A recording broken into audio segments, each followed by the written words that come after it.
नंदुरबारात बाजार समितीत लाल मिरचीची आवक 50% घसरली। नंदुरबारात बाजार समितीत लाल मिरचीची आवक ही 50% घसरली।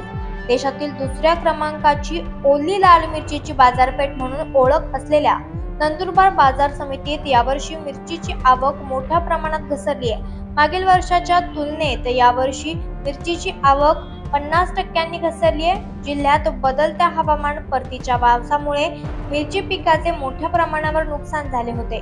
त्याचाच परिणाम आता बाजार समितीत मिरचीच्या आवकवर पाहायला मिळत आहे। यावर्षी मिरचीचं उत्पन्न घटल्यानं चटणी आणि मसाल्यांच्या पदार्थांच्या दरात देखील वाढ होण्याची शक्यता वर्तवली जात आहे। यामुळे सर्वसामान्य नागरिकांना याचा फटका सहन करावा लागणार आहे। आपल्या नंदुरबार बाजार समितीमध्ये यावर्षी साधारण 1.5 ते 2 महिन्यापासून मिरची आवक सुरू आहे। परंतु मागील वर्षाच्या तुलनेत यावर्षी मिरची आवकेचं प्रमाण कमी असून आतापर्यंत जवळपास 40,000 क्विंटल मिरचीची आवक बाजार समितीमध्ये झालेली आहे। आपल्या नंदुरबार बाजार समितीमध्ये साधारणतः 2500 पासून तर 5,500 पर्यंत सद्यस्थितीत ओल्या लाल मिरचीला भाव मिळतो आहे।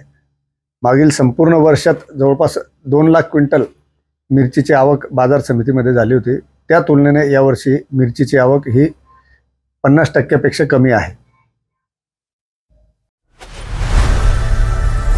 लोकनायक न्यूज